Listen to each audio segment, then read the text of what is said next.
Bună ziua și bine ați venit la acest nou episod din podcastul nostru despre creștinii în afaceri. Episodul de astăzi l-am intitulat Cum ne implicăm în bunul mers al cetății. Deoarece astăzi avem onoarea de a avea ca invitat pe domnul Cornel Petrișor, un om cu o pasiune profundă pentru oameni și un lider dedicat în industria construcțiilor.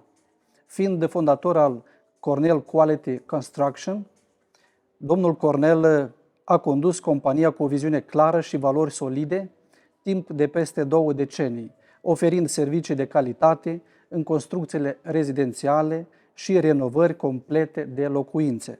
Este cunoscut pentru implicarea sa directă în toate operațiunile zilnice, de la discuții cu clienții până la supervizarea șantierelor.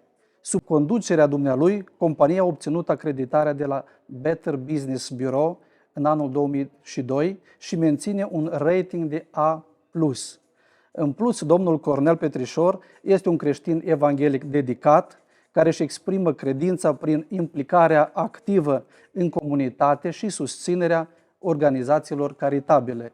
Astăzi vom descoperi mai multe despre omul din spatele succesului și cum viziunea sa a modelat industria construcțiilor. Bun găsit, domnule Cornel Petrișor! Vreau să spun că sunt încântat ca să fiu aici în această zi împreună cu tine.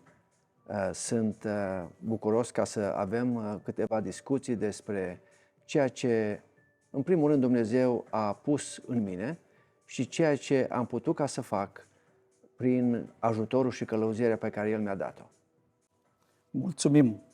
L-am întâlnit pe domnul Cornel Petrișor recent în Viena, pe data de 24 martie 2024, în cadrul unei conferințe cu tema Europa încotro, bătălia pentru civilizația creștină, care a avut loc la Biserica Baptistă Betel din Viena, unde am și primit o carte semnată a cărții sale cu numele Prețul Libertății, din care îmi permit să citesc câteva rânduri.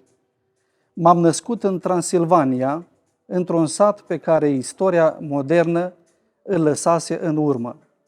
Părinții mei, oameni credincioși, mi-au dat numele de Cornel, poate cu gândul la sutașul Cornelius din Biblie, pe care Iisus l-a admirat și l-a ajutat.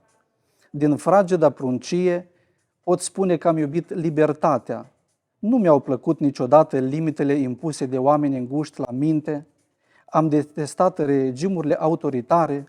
Era inevitabil să ajung să urăsc Partidul Comunist, într-un timp schimonosit de frică, foame și cenzură.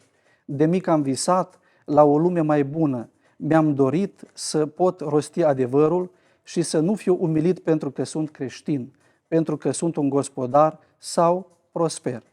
Am visat la o țară în care toți frații și semenii mei să fie slobozi și să-și găsească fericirea. Mulțumesc încă o dată pentru carte, domnule Petrișor. Ce ne puteți povesti despre începuturile dumneavoastră? Am înțeles că ați fost ospătar la salonul protocol al Casei Armate din București. Da, este adevărat. În timpul stagiaturii militare am ajuns ca să fiu chemat în armată la batalionul de intendență al Ministerului Armatei, pe drumul taberei, și unde pot să zic, am petrecut stagiatura militară pentru 20 de luni, pentru că ciclul meu de armată a fost prelungit datorită, am înțeles bine, activităților agricole din toamna anului 1984. M-am eliberat în septembrie 1984, da. Ce pot să mai spun este că m-am născut într-o familie de creștini. M-am născut într-o familie de oameni credincioși, o familie cu 9 copii. Eu am fost al 7-lea la număr. Am fost cel mai mic băiat dintre cei 9 și îi mulțumesc lui Dumnezeu pentru că a găsit cu cale ca să mă nasc în familia în care m-am născut și totodată să am creșterea pe care părinții mei, oameni cu teamă și frică de Dumnezeu, ne-au dat-o. La toți. la toți copiii, bineînțeles. Și cred că se vede numărul 7, din punct de vedere biblic, are o conotație mai diferită, 7. Foarte adevărat. Cum ați reușit să fugiți din țară în 1985? Am citit în cartea dumneavoastră că ați trecut ilegal Dunărea, înotând și ați ajuns la Trieste, în Italia. Da. După eliberarea din armată, fratele meu, Gligor, care era cel mai mare dintre copii, dintre frații mei, a plecat legal din România în luna decembrie, în 4 decembrie 1984. Și după plecarea lui, gândul meu de a părăsi România a fost foarte puternic și căutam o portiță ca să pot să reușesc. I-am cunoscut pe acești partenerii mei de graniță, frontieriști ca și mine.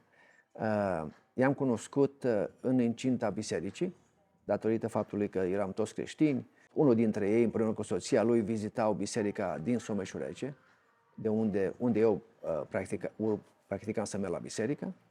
Și am început discuția. Ei au aflat că fratele meu a plecat și au zis, uite, noi ne gândim să mergem. N-ai vrea să vii cu noi? Și în urma discuției acesteia am început să facem un plan pentru a pleca.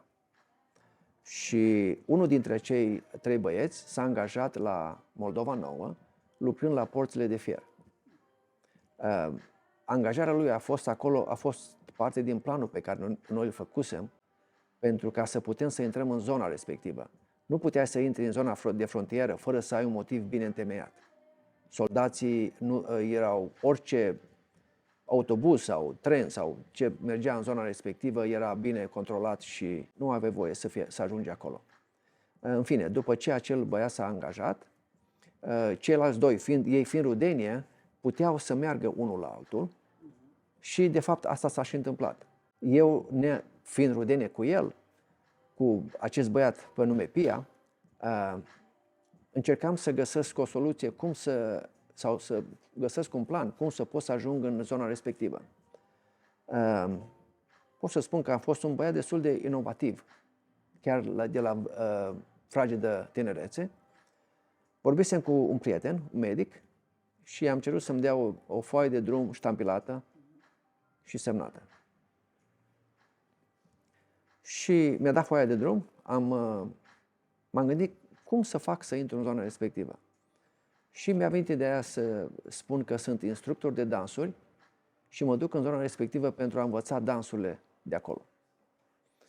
Și să știi că, deși ideea a fost un pic poate mai îndrăsneață, dar a lucrat.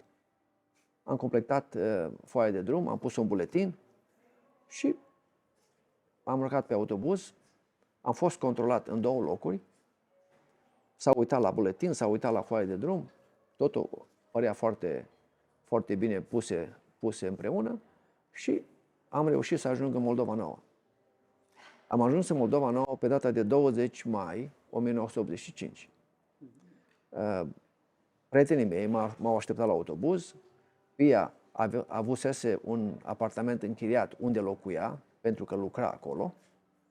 Am mers la apartament, am stat câteva ore acolo, am făcut un pic de antrenament aveam o barcă mică de 2 persoane, am făcut un pic de antrenament cum să o umflăm și aveam și o cameră de Dacia. Astea au fost șalupele noastre, să spunem așa, care le-am folosit la trecerea Dunării. Și am hotărât să trecem Dunărea pe unde era cea mai lată, pentru că atunci Dunărea este o apă mișcătoare totuși, dar acolo se mișca cel mai încet, pentru că era cel mai lată. Și totodată, chiar pe partea română, erau parcate și câteva vapoare. Și vapoarele ne dădeau, pot să spun, o acoperire într-un fel sau altul, că puteam să ne ascundem după ele. Am ajuns la marginea apei, undeva la 12 noaptea. Am umflat acea mică barcă, am umflat camera de Dacia, bineînțeles, suflând în ea. Asta a fost la timpul respectiv. Și ne-am rugat lui Dumnezeu, am intrat în apă și am început traversarea Dunării. Am fost în apă undeva peste 5 ore. Undeva după ora 5 dimineața, era 5 trecut, când am ajuns pe malul Iugoslaviei. Imediat după ce am ajuns pe mal, am văzut cruci, fără nume. Erau doar 2 bețe sau 2 scânduri.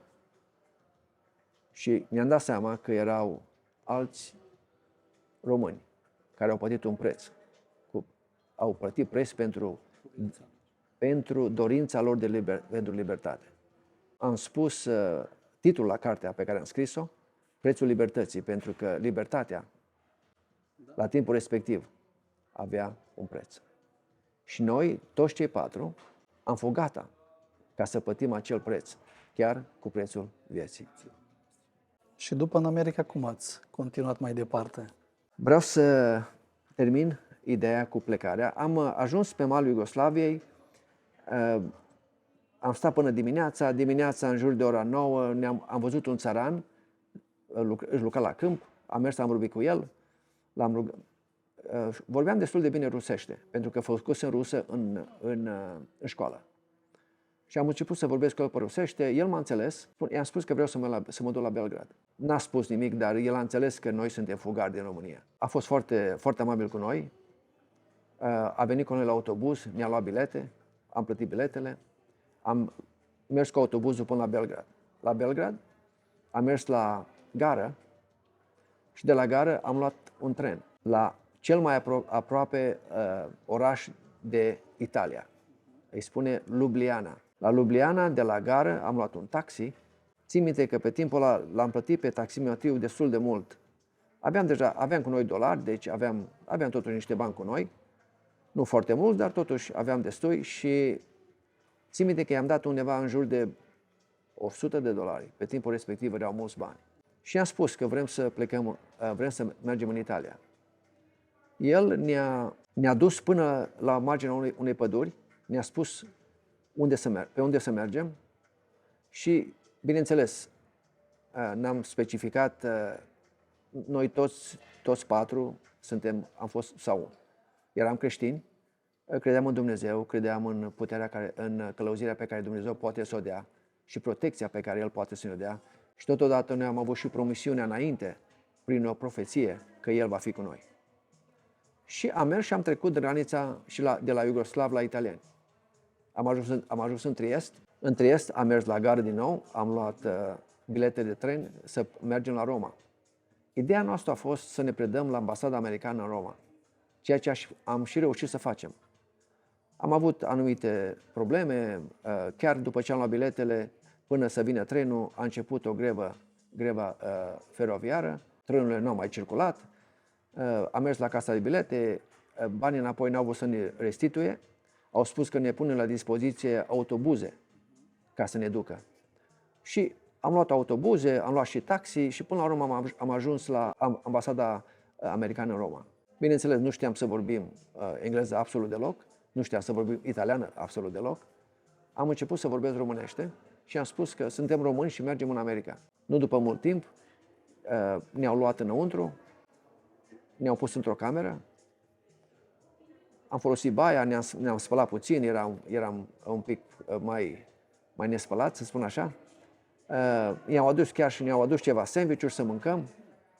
Americanii au fost foarte drăguți și ospitalieri, bineînțeles, dar cred că am calculat că undeva sub 2 ore, sau undeva la 2 ore, a venit un bărbat, știa vorbi perfect românește, cu care am vorbit foarte, foarte deschis. Ne-am spus cine suntem, ce vrem să facem.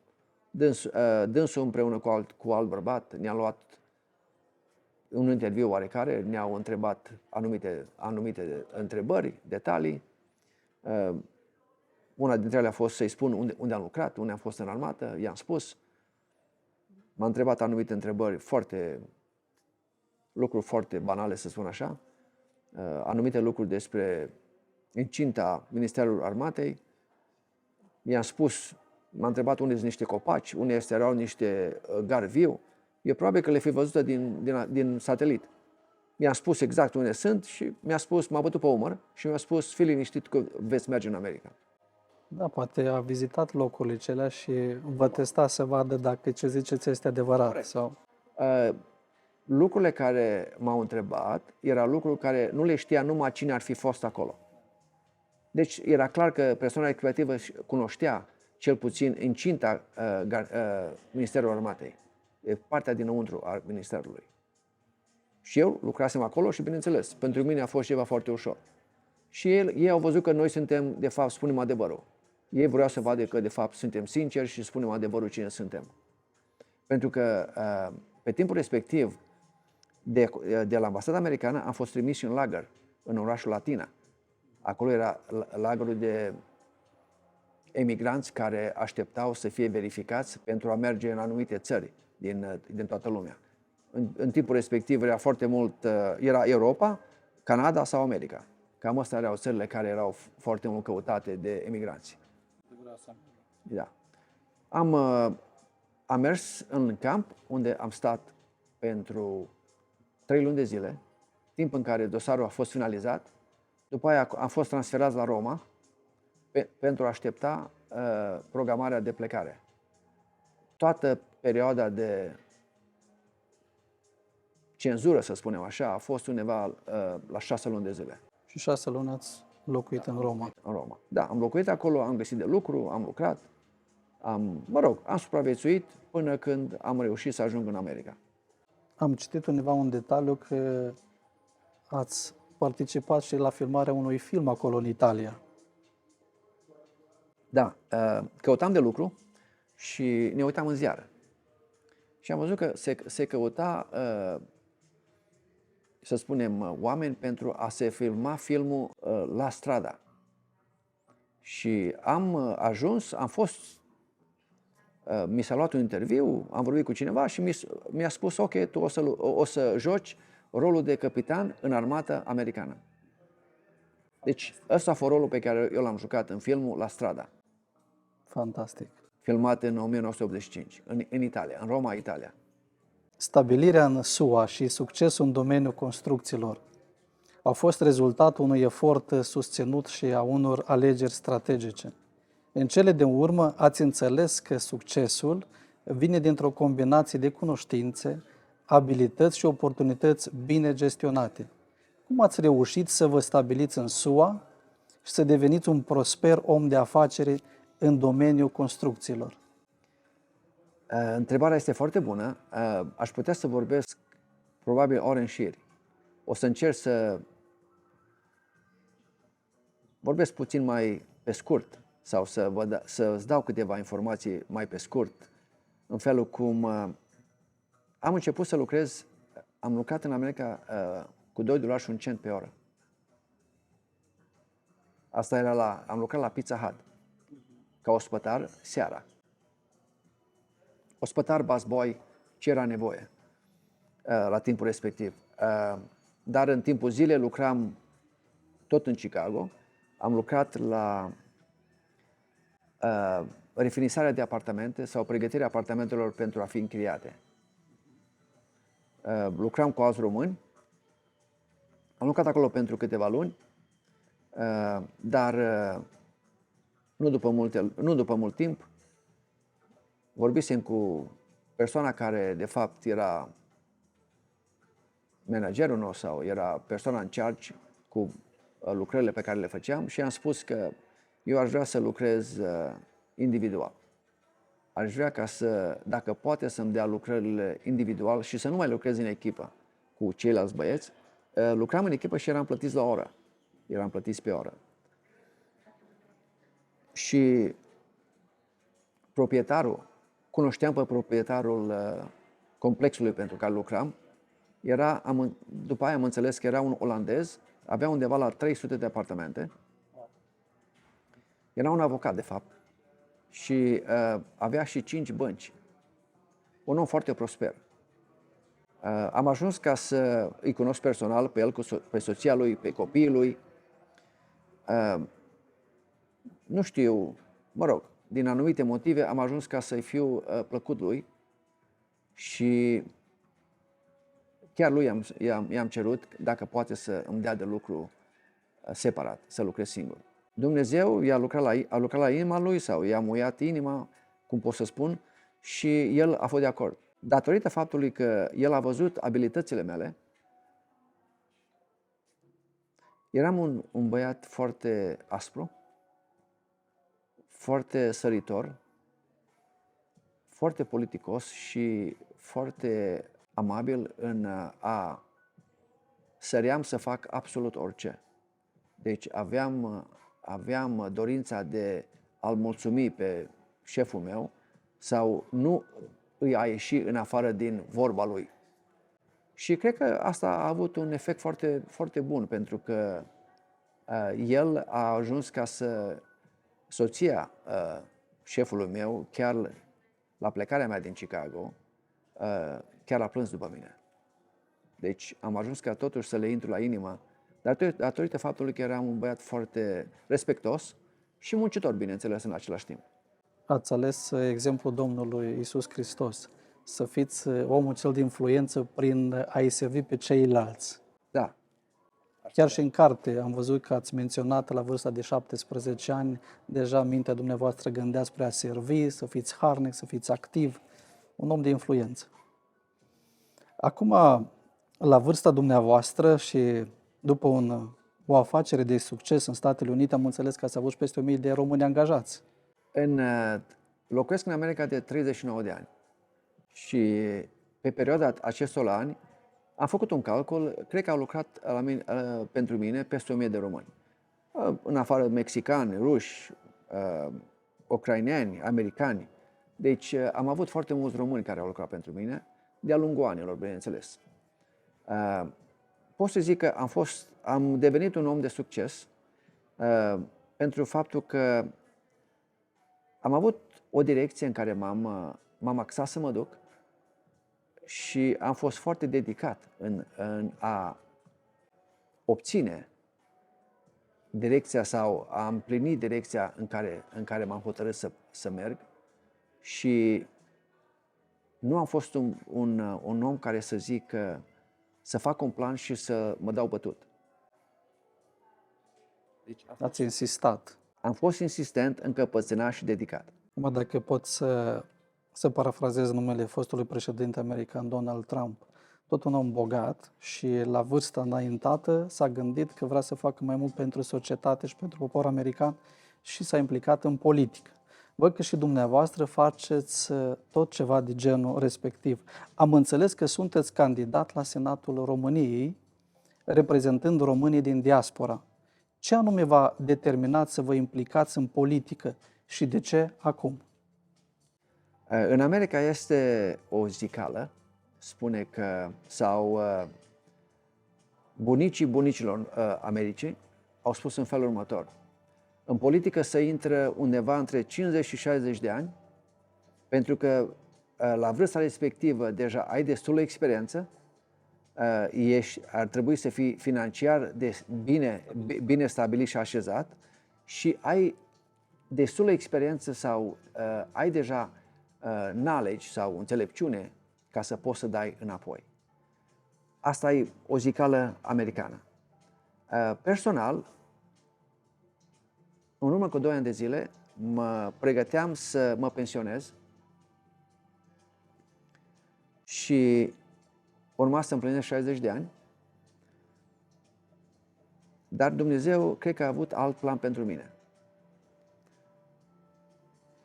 Chiar mă rugam împreună cu soția, mă rugam lui Dumnezeu și spuneam: Doamne, Tu cunoști inima mea, Tu cunoști viața mea, vreau să Te slujesc pe Tine, bineînțeles, sunt un slujitor în casa lui Dumnezeu și Dumnezeu parcă are alt plan pentru mine și a deschis alte uși.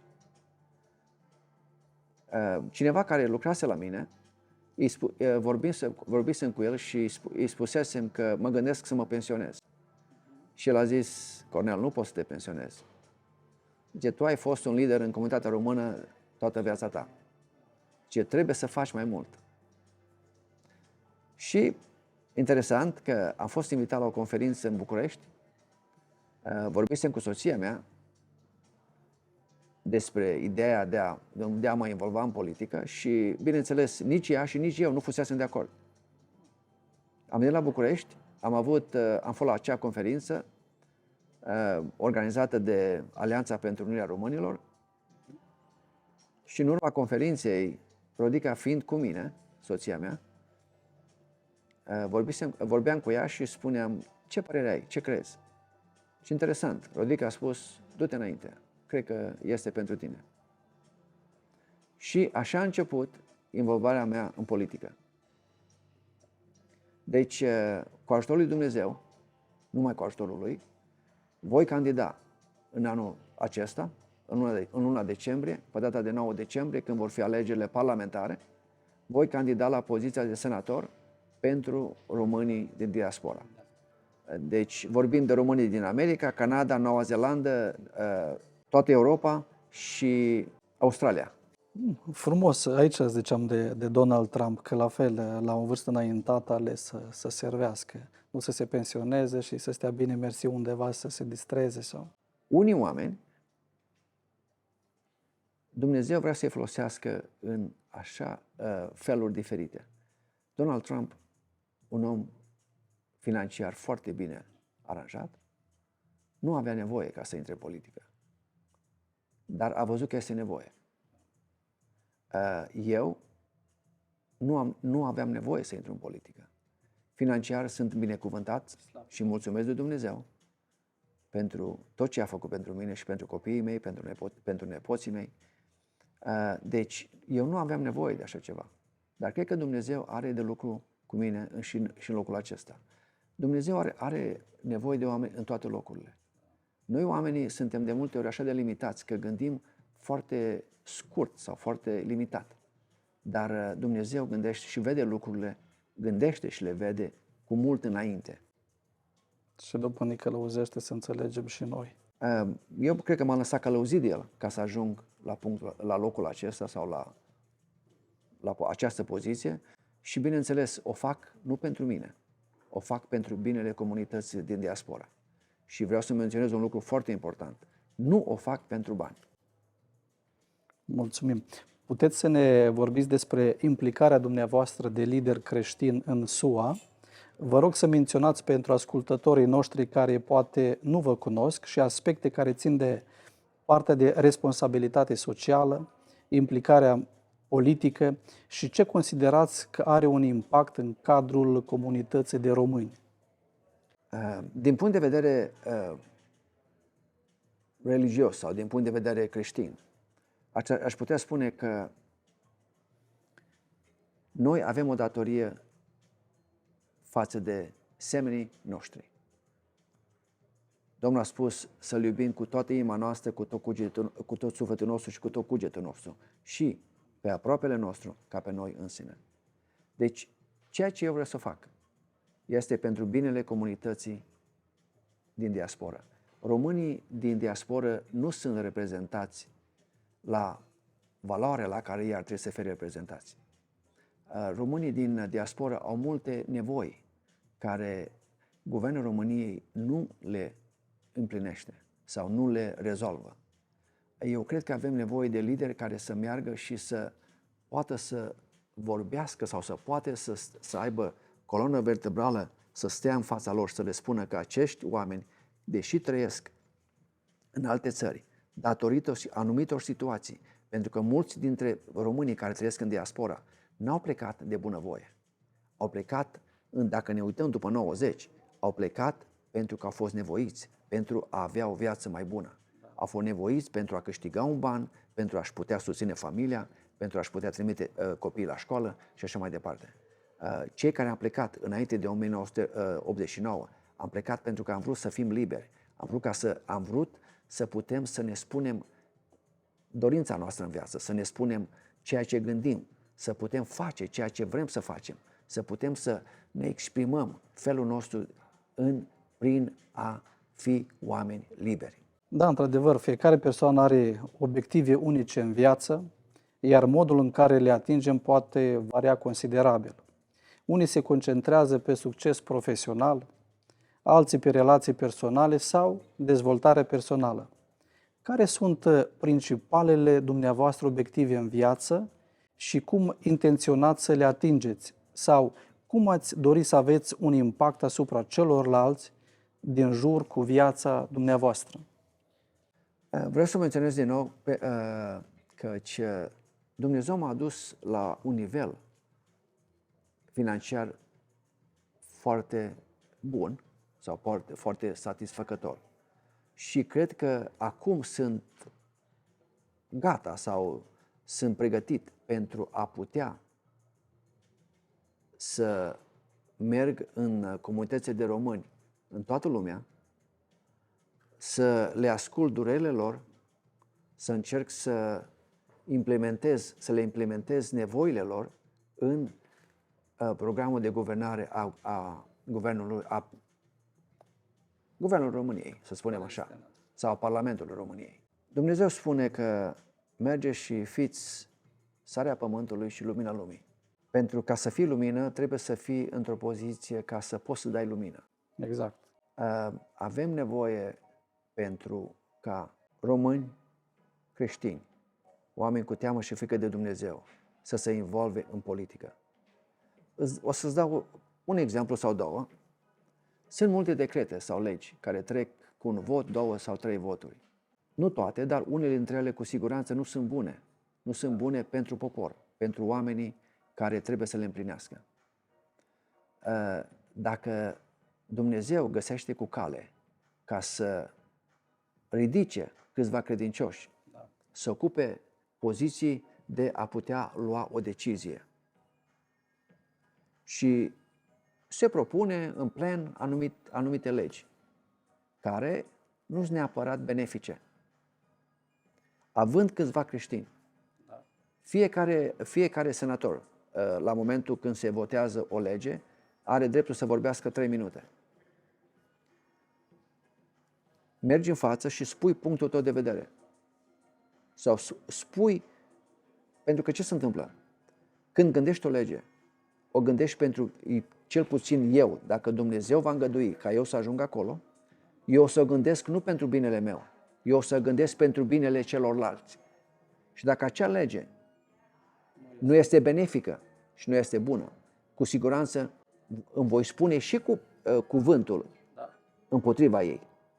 Și fiind câțiva creștini acolo și făcând lucrul acesta, poate o să fii surprins, dar probabil că o să deschidă ochii la ceilalți și o să-și dea seama că de fapt acea lege nu e bună. Da.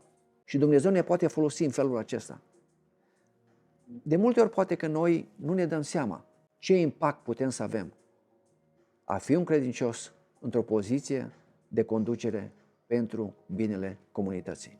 E un lucru bun și un lucru biblic și cred că Dumnezeu vrea de la fiecare dintre noi. Bineînțeles că Dumnezeu le-a dat daruri la fiecare în parte, fiecare are daruri. Cineva se descurcă mai bine aici, acolo sau acolo. Și atunci Dumnezeu, dacă cineva înțelege că se descurcă undeva și are o stabilitate, se poate implica pentru mersul bun în societate. În era globalizării, migrația a devenit o caracteristică comună a vieții moderne, cum am mai menționat. România nu face excepție de la acest fenomen, cu un număr semnificativ de cetățeni care aleg să-și construiască o viață în străinătate. Cum ați făcut și dumneavoastră, pe o parte. Păstrarea identității culturale în străinătate este o provocare. Cum vedeți viitorul României și al diasporii românești? Vreau să vă spun că avem români care trăiesc în străinătate, în diaspora de foarte mulți ani, așa cum sunt și eu. Și vreau să menționez, acești români care locuiesc în străinătate, în diaspora, își iubesc țara. Din nou spun, au plecat din România din anumite motive. Chiar o să menționez foarte pe scurt, m-am întâlnit cu câțiva români care chiar mi-au spus, la anii bătrâneții, la anii de pensie, ei vor să vină și să trăiască ultimii ani în România. Deci sunt oameni care iubesc România, sunt oameni care simt pentru România.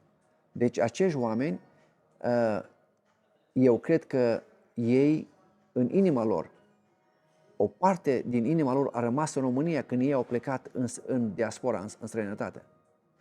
Și inima lor bate pentru România. Ei doresc binele României. Prin tot ce se întâmplă în România. La ora actuală avem această migrație care începe să vină în România, sunt suflet de om și trebuie să-i iubim și să-i acceptăm și pe ei. Am anumite puncte care aș putea să spun. Dacă eu am mers în America și alții au mers ca și mine în America, dar am devenit o persoană pozitivă sau o persoană care m-am implicat în comunitate sau am devenit un asset, dacă pot să spun așa, un plus pentru comunitatea în care am locuit. Deci, migrația care se întâmplă la ora actuală în România și în toată Europa, din nou spun, nu am absolut nimic împotriva la acești oameni, dar eu nu cred că ei vin cu ideea de a se implica în comunitățile din Europa sau din țările din care merg, în societate. Vin total cu alte gânduri. Și aici putem face un alt podcast pe subiectul acesta. Am multe de spus, dar deocamdată o lăsăm aici. Într-adevăr, sunt multe de povestit la capitolul acesta. Românii din diasporă se confruntă cu o serie de provocări, de la asimilarea culturală și separarea de familii până la probleme legate și accesul la servicii medicale și educație. Adaptarea la o nouă cultură și limbă, asta chiar se vede peste tot, precum și menținerea legăturilor cu cei dragi din România, sunt aspecte esențiale. De asemenea, recunoașterea calificărilor profesionale și găsirea unui loc de muncă reprezintă alte provocări importante pentru cei care au plecat în străinătate pentru o viață mai bună. Corect.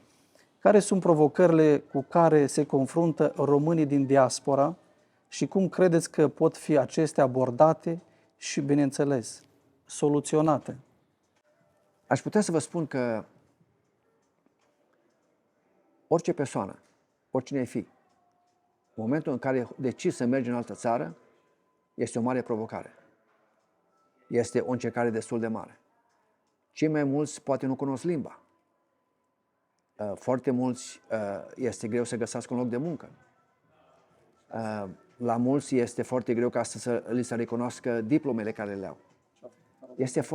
Sunt puncte foarte valabile și puncte la care trebuie să se lucreze, dar dorința mea, ca nou senator al României, pentru diasporă, este să găsim programe, să găsim soluții pentru românii care vor să rămână în străinătate, să-i ajutăm. De exemplu, chiar vorbisem cu păstorul senior de la biserică este un subiect total diferit, dar vreau să-l adaug, pentru a aduce abecedare pentru copii mici, ca să învățăm limba română. Românii care au plecat din străinătate nu vor să-și uite țara, nu vor să-și uite neamul și trebuie să îi ajutăm chiar în a menține limba română. La punctele care le-ai citit, vreau să spun că am putea găsi la fiecare anumite soluții, lucrând cu oameni în domeniul respectiv, lucrând cu oameni deci români care sunt acolo de mai mult timp, comunitățile de români, bisericile de acolo. Sunt locuri prin care foarte mulți români au primit ajutor. Deci vreau să spun că la ora actuală în America avem undeva peste 300 de biserici penticostale române. Și toate aceste biserici, ei primesc cu brațul deschise noi veniți prin a-i ajuta, prin a-i îndruma în a-și rezolva actele, își a lua carnele de conducere, în a-și găsi un loc de muncă. Bineînțeles. Deci sunt alternative sau sunt pârghii care pot fi folosite pentru a atinge toate aceste puncte spre binele românilor.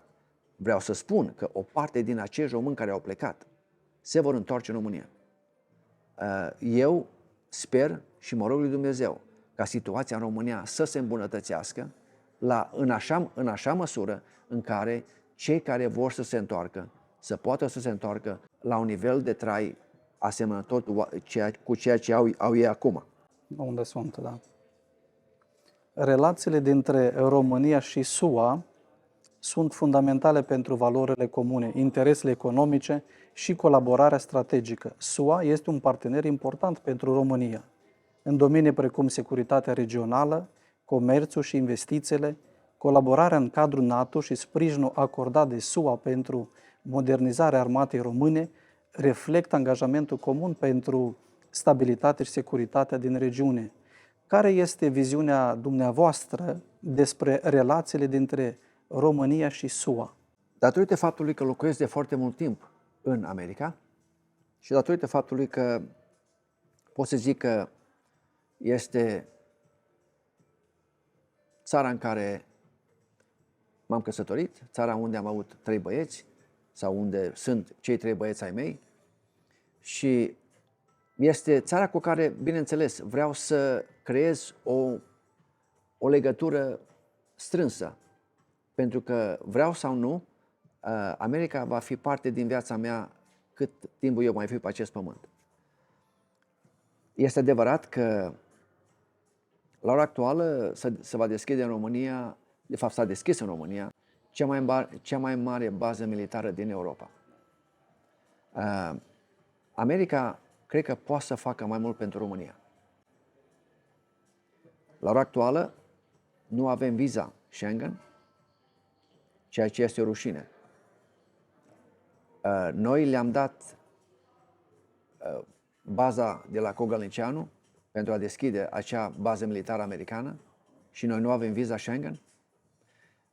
Avem nevoie de oameni care să le bată inima mai mult pentru România. Avem nevoie de oameni care să se bată mai mult pentru România. Îți dau un exemplu. Avem nevoie de oameni negociatori. Ei ne-au cerut cu Gâlnicianu să deschidă baza militară americană? Nici o problemă. Am înțeles că acum ne-au cerut și bani pentru infrastructură. Și noi nu avem viza Schengen? Deci avem nevoie de oameni care să știe ce să ceară. Avem nevoie de business people care să știe să facă business. În business îți iau, dar și dau.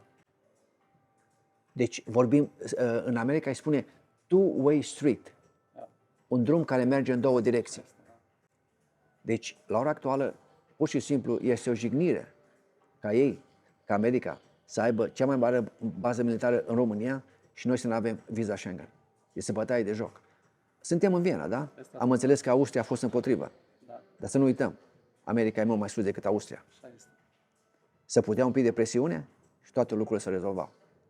Deci, avem nevoie de oameni care să știe să negocieze la orice nivel.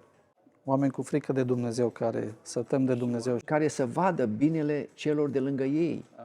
Pentru că cei care au negociat acest deal s-au gândit doar la ei, nu la binele țării. Da, din păcate. Și o ultimă întrebare. Ce sfaturi ați da tinerilor români care doresc să urmeze o carieră în afacere sau în politică? Este o întrebare care pot să spun că nu este prima dată când o aud și să începem pe bază de business. Ca să fii un om de succes în orice business, trebuie să știi ce vrei, să fii dedicat în ceea ce vrei și să fii fără frică. Adevărul este că este și zicala care spune: când riști mult, câștigi mult.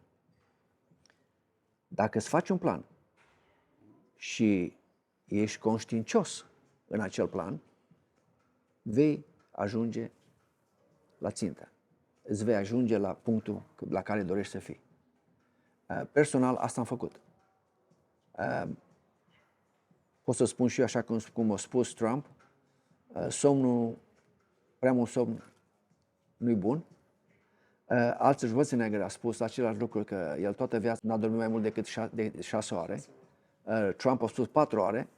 Eu pot să zic că am fost ca și Arnold Schwarzenegger, undeva la 6 ore, dar trebuie să știi ce vei în viață. Da, trebuie un program, un planul bun. Asta e una. Partea a doua, avem nevoie de tineri care să se implice în politică. Vreau să spun că în diaspora, românii au copii foarte deștepți. Copii care ar fi capabili să intre în politică, să facă o schimbare și totodată cu teamă și frică de Domnul. Avem români foarte mulți, foarte capabili. Dacă ne uităm, vorbesc doar de America, românii ocupă poziții foarte importante, s-au ridicat la nivele foarte înalte, datorită abilităților pe care ei le au și datorită, să spun, eforturilor pe care părinților le-au făcut pentru a-i susține pe ei să meargă la școală și în a obține o viață mai bună decât părinții care sunt prima generație în diaspora, în America. În încheierea acestui podcast dorim să mulțumim domnului Cornel Petrișor pentru participarea dumneavoastră și pentru răspunsurile sincere și valoroase pe care le-ați oferit. Vă urăm succes în candidatura dumneavoastră la Senatul României și vă însoțim cu binecuvântarea lui Dumnezeu în toate eforturile dumneavoastră. Mulțumesc, apreciez cuvintele frumoase spuse și totodată mă rog lui Dumnezeu ca El să mă folosească în măsură sau în locul în care crede că aș putea fi cel mai de folos. Vă mulțumesc! Amin, amin. Dragi ascultători, vă încurajăm să vă abonați la canalul nostru de YouTube dacă nu ați făcut-o deja și să vă activați notificările pentru a fi informați atunci când publicăm un material nou. Vă mulțumim pentru că ne sunteți alături și vă dorim o zi minunată și binecuvântată de bunul Dumnezeu. Amin.